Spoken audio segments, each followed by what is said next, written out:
Kind of feel like this is a better song to start the podcast with today. Denny! Considering it is April 20th, a.k.a. 420! People love Denny's closing thought of the day.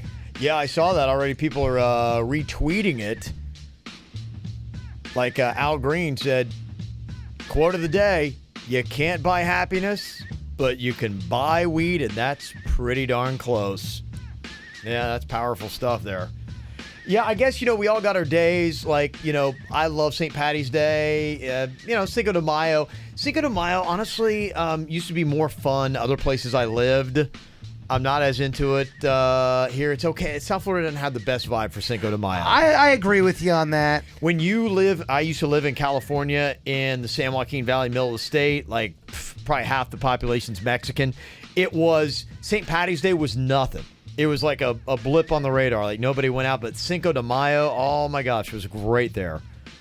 But yeah, today is like, if you're a drinker, you got Cinco de Mayo, you got St. Patty's Day, and for a weed smoker, I guess this is your St. Patty's Day. I didn't get to check too many text messages today. I was wondering, does anybody give us grief for talking about pot on the regular broadcast? Because it's not legal. I was just wondering what the vibe, or like what the temperature was. Yeah, no, I didn't see anything. I mean, maybe some stuff will come in about it. And I'm not trying to bring the party down. Sure, no, I hear you. I was very curious because it's amazing from, I would say, 5 years ago when we were on the air to now, just the relaxed nature of talking about it. We wouldn't have talked about it this much back in the day. Yeah, I think that you just look at 70% of Florida voted for medicinal marijuana. Now, it's not recreational, I know. It's medicinal. But the way the percentages have changed, I think at one time when they first started doing that poll, it was about 19%. And now it's at 70%. So, I mean, there's a lot more acceptance. There's a lot more understanding about it. And everybody on this show feels the same way, that, look, if we're going to have alcohol legal, and you can make those choices, and I agree. It should be legal. You should be able to have those choices, but it does bring about things. Same thing with weed. Weed should be legal. We all agree that. Whether we smoke or not, doesn't mean like, I'm not going to be lighting up. We've all drank alcohol before, and we know what that can do. Yeah, I'm a drinker. I'm not a weed smoker. But it's like, I'm not going to rain on your party, because I wouldn't want somebody to be going, you know what, craft beer should be something we just can't do. And so I don't want that. So I wouldn't want to go off and tell somebody, be like, well, you should you're responsible and all that. Yeah. The more I understand it, the more that I see it, I'm like, hey, you know what? If that's what you want to do, if that's how you relax, there's a lot more people.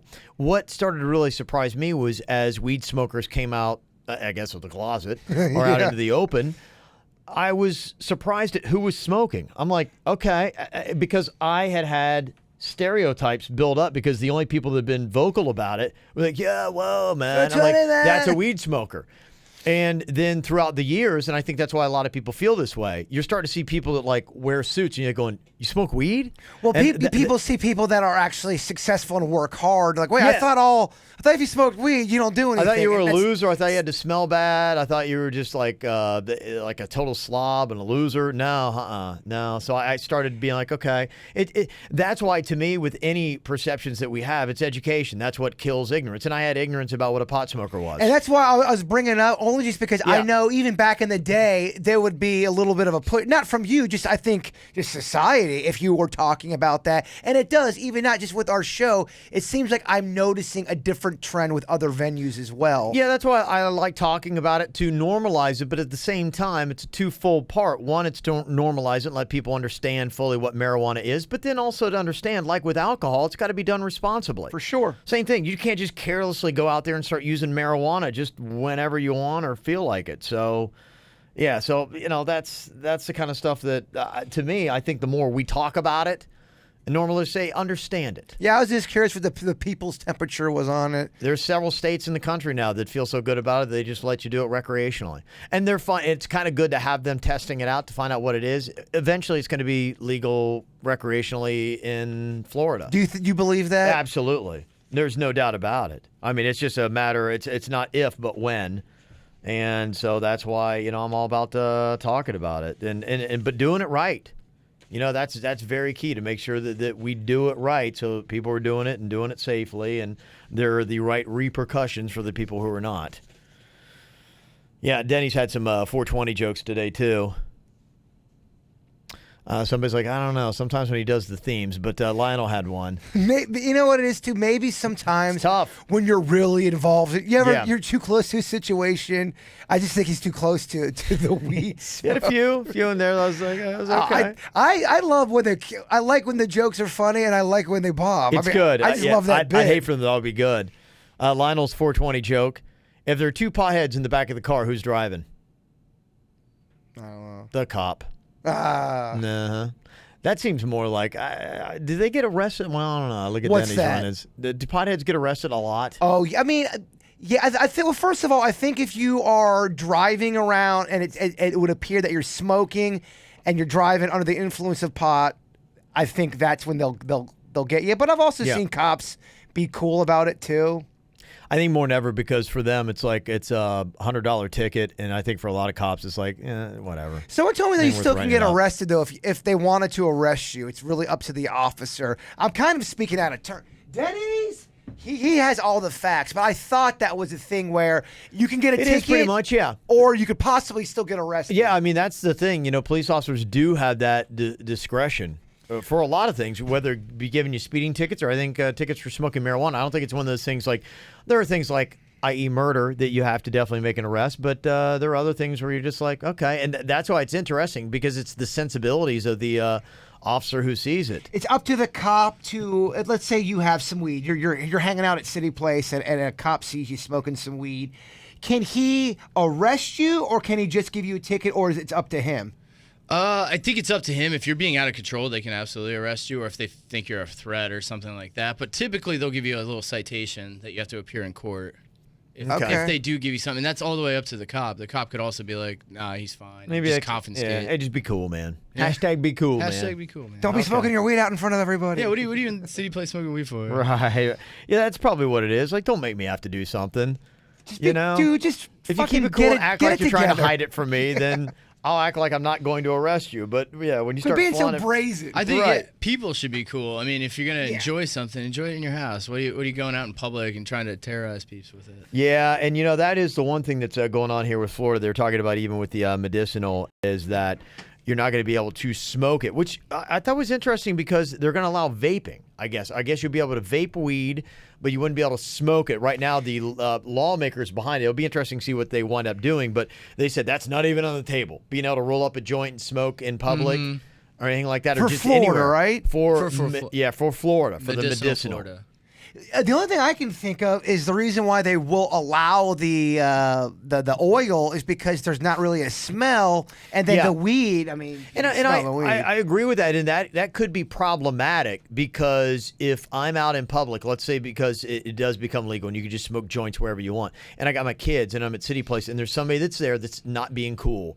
And they're just sitting down, and my family's trying to eat, and they're blowing like weed smoke. I'm like going, I don't want my kids having a contact high. Yeah, for sure. And you're like, dude, that's not being cool with it. And so that may be the thing, saying, look, there's other oils, edibles, other things you can do where it shouldn't ever be, because with drinking, you can't drink and get the person next to you drunk. Absolutely. But we also have talked about how you can't get a contact high. So what's real and what's not? Remember, you say if someone's smoking and there's no such thing as a contact. Yeah, I mean, it would have to be so much smoke for somebody to. I mean, we're talking epic proportions of smoke. Yeah, so but also too, not even just contact high, but let's just say even the smell. The smell of it getting on people. Understandable. People don't like cigarettes. The smoke, yeah. People don't like smoke, and people that don't do that stuff. There's people who hate the smell of weed. I mean, for sure, hate it. So yeah, you can't be infringing on it that way. What are the carcinogens like in weed? Because I remember one time I thought I'd seen something like smoking a joint was like smoking 20 cigarettes. Yeah, that's what they say. It's kind of tricky because cigarettes have a filter on them. Yeah. So a lot of it would get filtered out, whereas typically marijuana does not have a filter. So I can see there probably being more smoke in it.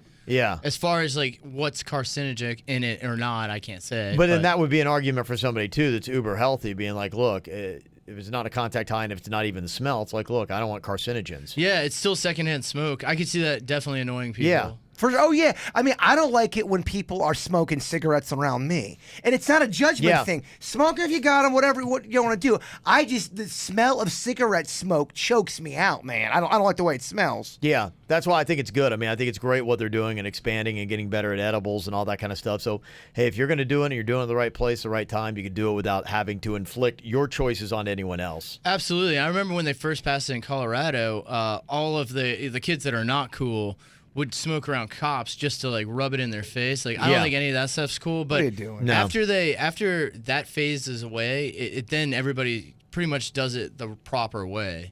At first, though, I feel like a lot of people like to abuse the fact that it is now legal, and you're always thinking about 20%, 15% of people just have to rub it in their face. They just want to be a dick. Just enjoy it. Why does it have to be a thing? You know? I hear you. I think it's part of human nature, man. I hear you. 15% just want to be a dick. Story about why 420 is such a big day. Some of the myths, because there are apparently a lot of these about why 420 became the weed smokers' national holiday. One of the emails that somebody sent us here had some information. Said, why is 420 420? Well, for decades, April 20th has been the high holiday for marijuana smokers, but the story of how it became forever linked with pot is hazy at best. No, it's not the code used by police when somebody is caught smoking marijuana, and it has nothing to do with Adolf Hitler's birthday. That's odd. The real story apparently traces back to Northern California, involving a dairy pioneer, Louis Pasteur, the Grateful Dead, and 5 high school athletes. In 2002, an article by Stephen Hager, editor of High Times magazine, claimed he had been contacted by a group of people calling themselves the Waldos, who claimed they were responsible for the origins of 420. The anonymous members of the group told Hager that in 1971, they were students at San Rafael High School and would meet every day at 420 to smoke marijuana. I've heard that story before. That's the one that usually sticks. Right. I've heard the Adolf Hitler's birthday as well before, and I never understood the correlation whatsoever with that. I don't understand that either. People just making shit up. Yeah, you they know just do it. It used to always say that it was the police code, too. But yeah, the one I've always heard is the anonymous group meeting at 420 daily. And it's definitely an American thing because my buddy from Belgium, Olivier, sent me a text. What is a 420? He was like, sort of trying to figure this out. What are you Americans doing here? I got an email from Jake about the beer mile. Said, hey, I heard you talking about the stuff, and I wanted to let you know that I'm going to be doing the Sailfish Beer Mile. I'm hosting it for the second time in Fort Pierce.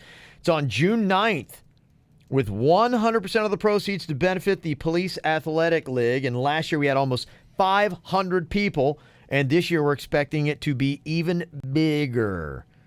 People are majorly into the Beer Mile in Fort Pierce, and it helps to support some awesome programs. I love it so far. It's got everything I love about it. So has anyone actually done the Beer Mile, or is it one of those things that it's impossible that one human's ever done it? Oh, yeah, no, people do it all they the time. do? Oh, okay. yeah, a lot of people do it. And they finish it without throwing up? Yeah. Okay, so it is possible to beat this thing. Yeah, and I love it. I'm not really a runner. I don't like that. I mean, I do like exercising and all that kind of stuff, and I'm not sure I necessarily like mixing the two. But I've seen that. There's the Hash Harriers, which is the name of a group, and they drink and run. And they usually a lot of times mix the two. When they do courses, like you'll have a pit stop, and they have beer there, and you can have beer, and then they'll drink before, after they meet together. So it's people that their two passions are drinking and running. So, yeah, I don't get the running part of it. I get the drinking part of it. And so this is just kind of an extenuation of that. Some people are really good at it and absolutely love doing it. Said, let me know if you can come up to run or walk with running hand motions. As a rep of both FOPO, Fort Pierce. Oh, that's the Fort Pierce. FOPO. FOPO. And the Pizzle, Port St. Lucie, the PSL. Yeah. Love to have you guys get up this way more. And definitely, we will. We're trying to work on a couple projects, but getting out and about is definitely one of those things. And I would love to be up there. I checked my calendar right away because I'm like, I'd love to do it. I've got a couple conflicts that I can't get around. And that big conflict being my parents are in town. My mom does not like drinking. Yeah, she would not like so that event. taking mom, hey, Mom, we're going to the Beer Mile. That's not going to work out well for me, unfortunately. But otherwise, I would love to be there. She really will yell at Kevin. If Kevin's got more than 2 beers. She would probably run through the crowd and tackle people as they're drinking and running. And actually, that could be very entertaining. So there we go. Got that. And also wanted to provide a little bit of cover for your political haters. He's a political consultant. And I just want to say to all the people who are crazy enough to think that you guys have an agenda politically are absolutely nuts. Jaybird, yes, according to your voter file, you are a registered Republican, but people should take the hint that you're not involved in politics based on you not even knowing your party affiliation. Well, that's just it. I was getting hate emails, and this isn't a knock on Republican or Democrat, but on both sides, I go, guys, that happened when I was 18, and a girl helped me fill out that stuff that I had a crush on. I don't remember any of that. Yeah, and you're not like the detailed kind of person. It's like, going and change it. It's not that you want to subscribe. I think my dad was Republican. I'm like, oh, yeah, I was Republican. My dad's Republican. I really, like you say, Kev, I think independent is a good way to go. I'm independent, and I popularly don't believe in the two-party system. I believe that there are other ways, and my viewpoints typically fall in the middle of both parties, and I think that they're crazy on both ends. And so for me, I would like to see a moderate party, to me, a sensible party, because there are parts of what Republicans say I like, and there's parts of what Democrats say that I like, and you mix them all together, and I think you could have the perfect party. So I fight for a real dominant third party in America because I believe it's just a sensible party. I know it's corny. I would just love it if everyone could just fucking get along. It'd be nice. That's really, when I went on my rant the other day, that's really what it is, because we don't have an agenda. I know people, even by me saying this, you fucking lying bird, you have an agenda. I swear to God, I do not personally have an agenda. I know you don't, and I know Virginia doesn't. Now, Dennis. Well, honestly, it would be nice. Arguments to me, and not even an argument, there shouldn't even be arguments. There should be discussions with different viewpoints, and it should be like, here's your viewpoint, here's my viewpoint. Let me think on your viewpoint. It's like, you know what? I don't agree with you still, but that's it. And so many people then they start to yell, and to me, volume doesn't make right. It's not how loud you are. It's about how good your facts are. It's like, give me some good facts. And I'm so open-minded with anything. I don't think there's really anything that I'm so locked in on in my life that I can't change my mind if somebody presents a different viewpoint to me and it makes sense to me. I'm like, okay, I see it that way. And so it's like, I want to be able to discuss these things without anyone yelling or anyone getting offended or anybody getting upset, because I want to hear what you got to say. But you could argue with somebody, and both of you will never see the same. But that's okay. And that's okay. And you should say, we don't see eye to eye, and that's okay.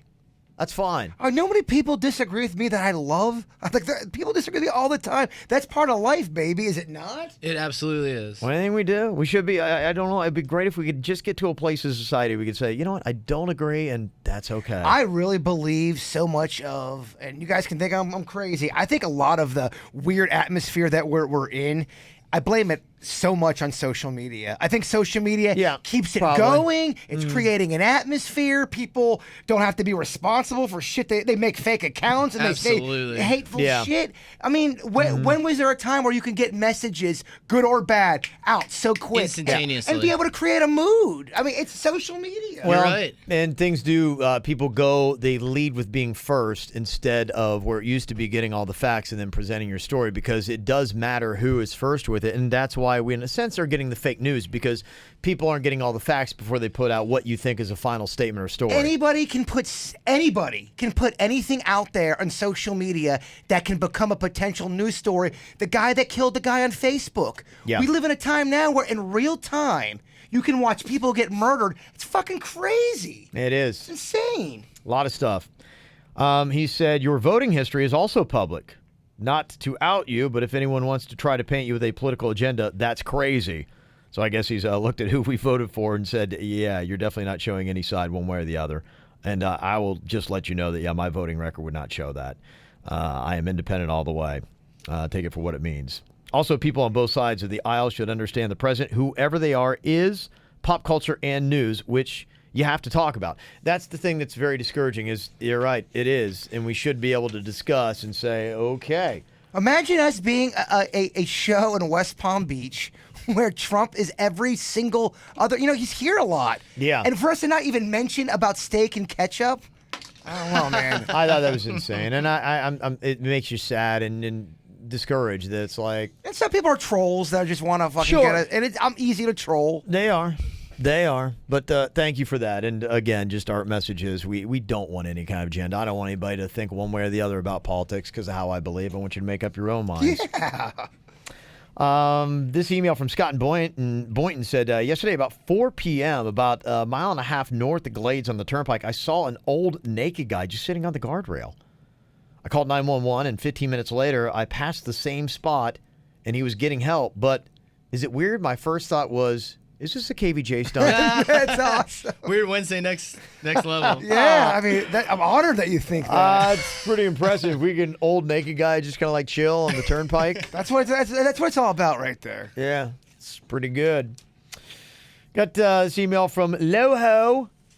Said, hey, I used to work with a guy that was also a performer on a cruise ship, and he was telling me about the hookups between all the crews. And as you can imagine, most of the male performers were gay, and they were just fucking left and right. He was also telling me about how bored they would get on the ship. So I guess that kind of makes sense, yeah. Especially if you're working on it. Yeah, well, and you've been there, done that, and you're like, oh my gosh, and it is a job to you. And so to pass the time, one night they were playing Truth or Dare, and on cruise ships they have to have morgues. The quote was, you couldn't imagine how many people die on the cruises. Bet, yeah, old people I can see doing that. dumb stuff. And I mean, if they're out there for a week and they're old as shit, any moment, baby. So a group of them were dared to sleep overnight in the boxes. He said it scared the shit out of them and they couldn't finish the night out. They all swore that they could hear strange voices in there. Oh, yeah, I mean, your mind's definitely playing some tricks on you. And it's just creepy as shit. Oh, and I bet, and on a ship, too, I bet everything echoes. So if somebody probably walks down the hall, that echo is going to ping around. And we talked about that for one of the sudden death punishments. One of us has to lay in a morgue. But I think you got to have bodies in there, too, to make it extra creepy. Oh, absolutely, yeah. If you're in there with nobody in there, yeah. I am majorly freaked out by... dead bodies? Yes, yeah. Majorly freaked out by dead bodies. Yeah, I can't even... But I'm fascinated. I mean, death just fascinates me. It freaks me out. Yeah. But I think about it a lot. It's one of those things, it's very fascinating. Yeah, it is. Let's see, talking about the deepness here. It's kind of been a going back and forth, but I'll let Lamar get his word in here. He said, I'm the guy that wrote the email about black people getting over themselves on the cornrow conversation we had, and the 10-year-old white kid that wanted to wear cornrows to be like Allen Iverson, his dad's idol. Said, I'm responding to the jerk that commented on my email saying that I'm probably not even black and downplaying what has happened and continues to happen to blacks and minorities.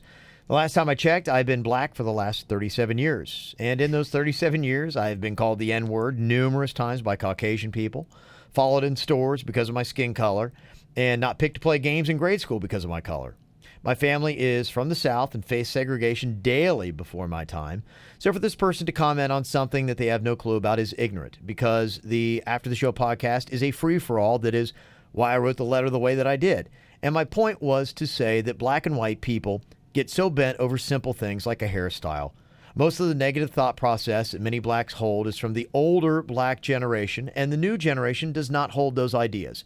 Black Americans and minorities have way more opportunities now than before, and if someone says different, they have been under a rock for a long time. I hear people from my own race saying how the white man holds us down and other idiotic things, but a person has to have a want and a need to advance themselves and not let anyone hold them back.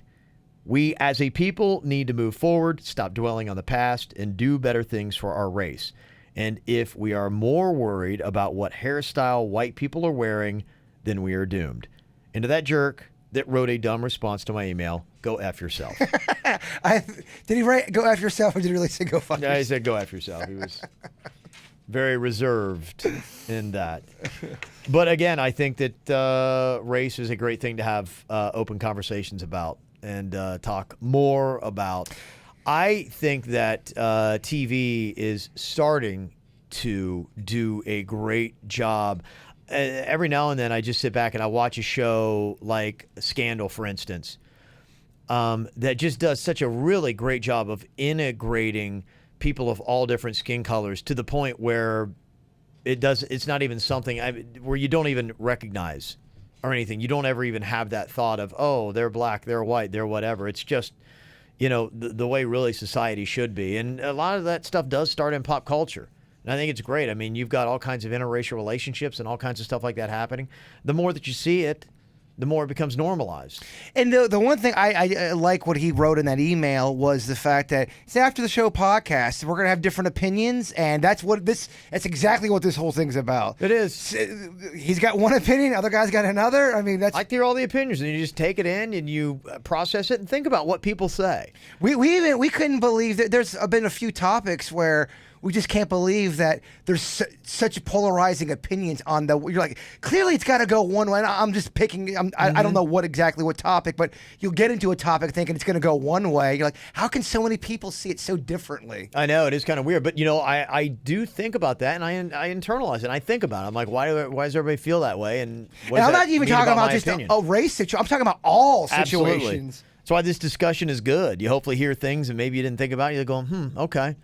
Is my opinion right, or should I maybe consider changing or modifying my opinion a little bit? And that's the other thing, too. People can have an opinion, and you can change opinions. You can evolve. I know you should. I know people always think people are always stuck at their 19-year-old self or 21-year-old self. Life is supposed to be an evolution. Is it not? You're supposed to evolve. If you look back and you feel the same way you did when you were 15 or 25 or 30 or whatever your age might be, and you have the exact same viewpoints, I would say open your mind a little bit more, and your experiences and your circle of friends. And it's okay to change, and it's okay to have a journey, and it's okay to have. And I'm not talking about race. I'm talking about things just in general. It's okay to have an opinion on something and then say, "Fuck, that was a dumb opinion." Absolutely, and get better in life. You can get better. I thought about this on my way to work today. I always try to go through things that I'm grateful for, and I'm like, I'm very grateful that my perspectives have changed, because just on everything in life. I would have a big argument with 16-year-old Kev, because his viewpoints and look at the world was a lot more different than what mine is today. Talking about mind control, I got to tell you, and I don't know where my head is on this stuff. I'm really starting to get, I do like advancements. I think technology is amazing. It's really starting to freak me out, man. It should. It's really, all this stuff is really, I'm starting to get anxious. You could come in with a story now that there's nothing you can come in with. I'm like, there's no way that funny anymore. It's starting to really freak me out. But you could say, all of a sudden they're now they're making Apple's making robotic dragons, and they're going to be releasing them in the sky, and they're taking. I'm like, all right, I guess it's possible. Anything you bring in now, I'm like, okay, it could possibly happen. The Facebook story today, if you didn't hear the end of the regular show, was they're talking about trying to do this technology where you think it'll appear on your posts on Facebook. That's where they want to get. They want to be able to read your minds. And I'm like, how dangerous is that? And my whole thing was about the filters. Filters are very important for us as people. And social media has been killing our filters and suppressing them, because we would be going, that's my true self, man. But sometimes your first thought is not always your best thought. That's why being mindful and saying, okay, let me capture the thoughts. Let me analyze it before I release it into the world. There's nothing good about your first thought coming out, because I've had a lot of thoughts where I'm like going, oh my gosh, I'm glad no one could read my mind, because daily. That is absolutely horrible. I thought about all the judgment. A lot of shade came down on that girl who was saying, hey, my boyfriend's ugly and maybe I should adopt because of it. Her whole attitude sucked. It wasn't that she had verbal I know people, it did. She didn't have verbal diarrhea. That's how she truly feels, and that's why people are annoyed with her. But she verbalized something, for me to be honest. I'm like, if I were possibly in that situation, it could be a thought that you might have. As you process things, it could be a thought that you have. I don't think I would. There's no thought police out there. You could be in a relationship and you could look at your partner and be like going, man, they are really homely. Maybe I should adopt. And then you capture it, be going, that's silly. That's the most ridiculous thought I've ever had. But if you didn't have that filter, and let's say you said it or it was on your social media, and then it's out there and it's on your Facebook thing. You're a horrible person. And then you get the exact, you're like going, no, wait, I didn't want that thought to be out. And like, to me, that would be completely horrifying. And everyone would think I'm the worst person if some of my first thoughts came out of my head. Show me a person out there that hasn't had a crazy thought. And if they say they haven't, or they're an offensive thought, they're lying or to you. This thought, or a that. Oh my gosh. I would love to talk to the person that says, I've never had a bad thought, or I would love to talk to you. A judgmental thought, an awful thought where you're like going, I'm going to capture that, I'm going to think that one over and redo that one. I'm definitely not going to say that. That's the new thing, is if you have any thought that is just like, you can't have a slip up anymore. If you have a slip up and people catch you slipping up, you're fucked. That's why filters are important. You should be fired. You got your life has to be over. That's the one thing I'll say. We're so worried about tearing down filters, and we need to maybe be putting some up. At least that first filter where you capture a thought. Don't put it out there. I mean, our whole Facebook phishing thing was people who were unfiltered going onto Facebook, and it was funny to us when it first started. And it got to the point where like going, my gosh, this is what everybody's doing. Through the course of Facebook phishing, I saw the filters all come down, and we used to laugh about it because we would see it, and it was so unique. Now it's so commonplace, it stopped being funny to me. It's the thing that bit really it kind of put it right in my face constantly. Just seeing, after we did Facebook phishing, seeing people in my personal life doing it, and you're like, you want to go in there and say, God, what are you doing? Don't do this. You're making yourself look silly. Stop doing Facebook phishing. It's to someone you love. You want to protect them from doing it. Yeah. Because a lot of times you look like a chump when you're doing it. Yeah. Chris Metro in the chat room, he said filters mask your true being, and that's how a lot of people feel. He may be right, but at the same time, I am continually working on my true being and my true inner feelings. And I can recognize sometimes even thoughts or feelings that I have are incorrect. Yeah. And I'm like going, I so want to change my thinking on that. And that's why I'm glad I captured that thought and didn't say it, because I understand now that that is wrong, and I'm working on me. I'm not even close to the person I should be. I got to get a lot better. You can't ever put all humans in an absolute category, because not everyone that goes to, like what he's saying, well, if you're thinking it, that's how you truly feel. I totally disagree with that. Every person's different. It's like when people say, oh, when you're drunk, that's when you get real honest. I do not fall in that category. I am the other way. Yeah. Sometimes I would lie. You're a bigger bullshitter when you're Big drunk. time. Yeah. Oh, yeah. I kind of do that too. You can't say that, well, when you're on something or you're drinking, that's your true feelings. I do not find that to be true, but that's my personal thing. I can see that being true for somebody else, maybe. Well, but you can't throw everyone in the same category. And Chris is saying no censors or filters, just be real. And that's the argument that a lot of people have. Saying, just be real, be your true self. I mean, if you think it, you should be able to express it. But you got to realize that sometimes your speech is inflammatory. And if you think it through, be like going, is that the right thing that I should say right now? Just because you think it doesn't mean you should say it, I believe. The person that says they got to be always honest with what's on their mind, it's not true, man. It's because, okay, hey, do I look fat in this? Or if you go up to somebody, just tell me how this works out. If you want to be honest all the time, go up to somebody who's wearing something unflattering and say, hey, you're too fat for that. You got to really take that off. Sure. Yeah, you're being honest, but that person now thinks you're a fucking dick face, and they want nothing to do with you. And not to mention, you may really hurt them to the point where they may have body dysmorphic issues because of something that you said, and those thoughts stay in their mind, and they're always internalizing hearing that comment over and over again because you, in the name of having to be real, had to state what you probably should have kept your mouth shut on. Be no filter Frankie your entire life and tell me how that goes for you. Yeah. Trust me, you're the guy. If you're that person, you're the guy leaving the room where everyone's like, thank God that fuckface is out of here. Right. Well, I'm not saying you can't be honest. Sure. But there's a time and a place where, you can hold it back a little bit. But that's why we have that. And that opinion does exist, the one that Chris has. And like we said, we disagree. Yeah. Hey, man. That's it. All opinions are welcome. I believe in well-placed filters. Other people do not. They believe, let it all come out.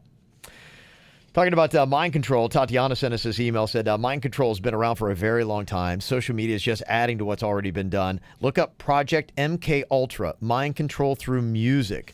It's very interesting. I could see that kind of stuff. We were talking today about playlists and doing the chill playlist.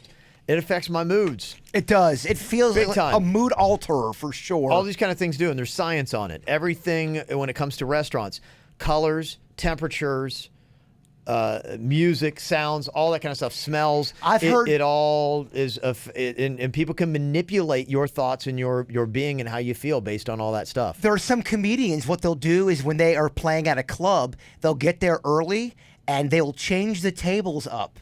If they get into a club they don't like, they will design the tables and set them up in a way that, A, they're more comfortable because they think there's all science behind it. Getting on stage, people watching you. I absolutely agree. I love, and if I ever got the balls and the money, I would open up kind of like just a chill bar that would be kind of like the thing and have a stage. I think everybody goes through that phase in their life where they want to open up a bar or a restaurant. It out. I've been changing it, all this kind of stuff forever, and I go into places and I make mental notes, and I always observe when I go into a place. I tell myself, I'm like, why do you like it or why do you not like it? And it's everything from lighting, ambiance, the way things are set up, to what's on the wall, to the music that's playing, to even the beer that they serve now, because there is a right temperature to serve craft beer and there's a wrong temperature to serve it. One of the biggest things I notice at a restaurant, I feel like it's such a big sign of whether they're clean.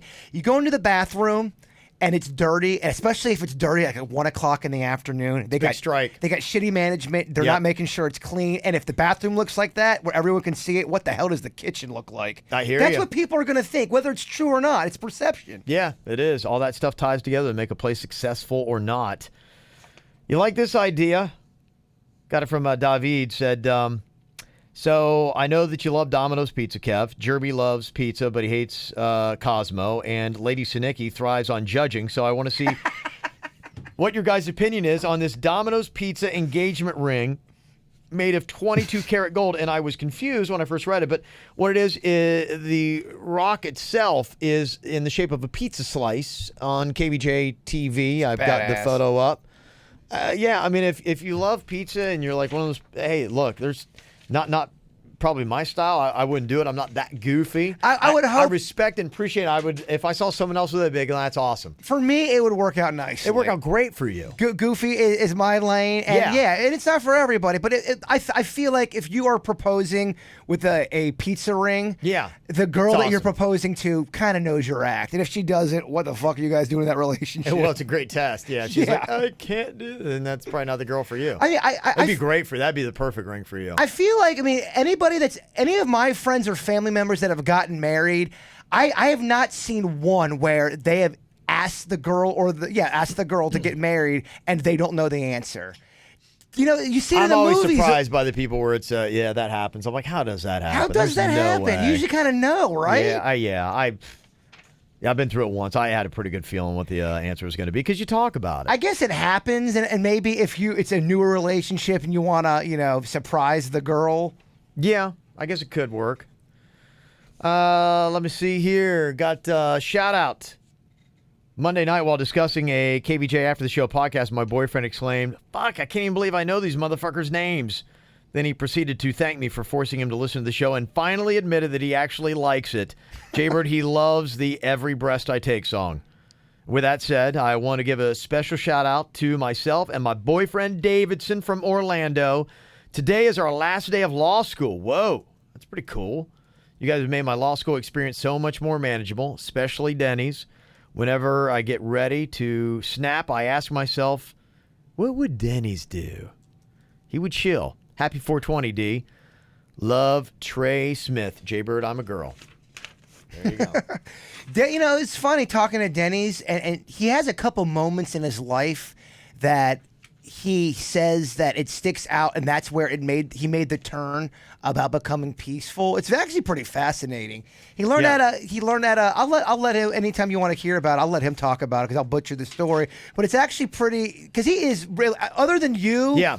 Because you got more edge than Denny's for sure. I do, yeah. Definitely. You're not really even the same category, but you're more of a mellow dude. He really is a mellow guy. And I've seen people come at him and scream at him and call him names. And him just absolutely turning it around, being peaceful, and it's very fascinating what had happened in his life to make him do that. I'm very envious. Yeah, as chill as I pretty much am, I know that he's got me. And I look at I'm the same way. I look at him like, okay, you got a human element to you where you can snap if provoked enough. Right, I can. The only time I ever like to use anger is if it's purposeful. Sure. Like if I need to try to show it.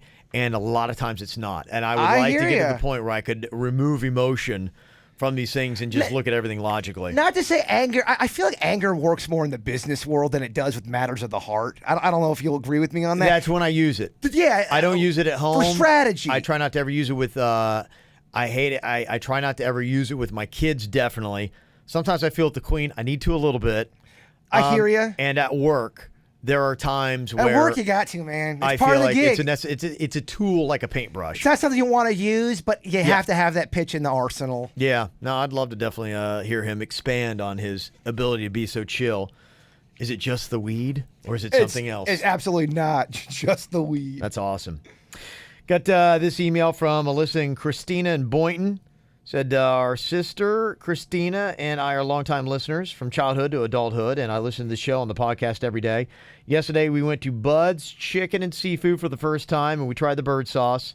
Originally, we thought it was going to be a zesty ranch because that's who we see Jason as being. But it was kind of the sweet and sour kind that reminded us a little bit more of Virginia. But we loved the sauce. It was so amazing. It was definitely worth the trip. And P.S. Jaybird, if you're ever in the mood to have a drink with somebody, my sister is down. Ow! All right. Yeah, about the bird sauce, the reason why we didn't do a creamier, I know a lot of people, they're going to do honey mustard. They already have a lot of those sauces. We kind of filled in the gap that Bud Chicken and Seafood did not have. They didn't have like a Polynesian type of sauce. It worked for them, yeah. It does. It worked. And I get why people, you love honey mustard. Yeah. You know, there's been talks of maybe some other stuff in developments with Bud. So we'll see. It's not the end of the road. And Megan said, my grandma Dottie, or G Dot, as we affectionately refer to her as, tried the Bud's bird sauce the other day for the first time. And G Dot, she's been going to Bud's for years. And I thought the Jaybird might enjoy knowing that she's made another bird sauce fan. Attached is a recording of her trying it out. And yes, she did love it. So there you go. Tickles my heart. G Dot is on the bird sauce bandwagon. You could be too at one of their 7 different locations in Palm Beach County. Yeah, get the shrimp feast, fish feast, finger feast, chicken feast. It's the feast time, Kev. Yeah, there you go. Hey, thanks for all the emails. Mail at kvjshow.com. Keep them coming. And I got to put a pitch out here because I'm trying my best to really match up people on the hookup or hang up. And I'm getting great candidates, guys and girls, but they're not matching up based on what they're looking for.